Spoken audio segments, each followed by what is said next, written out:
Hi guys! Another rank game na naman tayo dito sa Space Werewolf. Ayan, pinili ko na yung civilian kasi lagi ako dyan yung killer. Tapos dito guys, ayan, binuo ko na yung task ko dyan. Tapos dito, another task na naman ako dito sa lookout. Ayan, binano ko yung fingerprint ko. Tapos biglang may nag-report. Number 1 yung killer nakita namin, may kasama ko si number 1. Si number 1 yung killer. Suspicious sa akin yung number 1. Tapos pag nakita ko siya, babalik na naman siya dun Ba, gumagawa ko dun ng task. Tama naman number 8.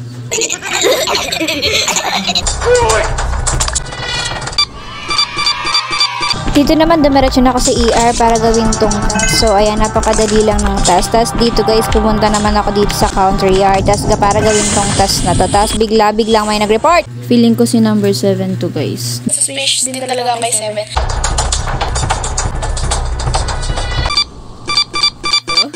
Yay! Civilian 1! If you love this cute game, let's play Space Werewolf on WePlay.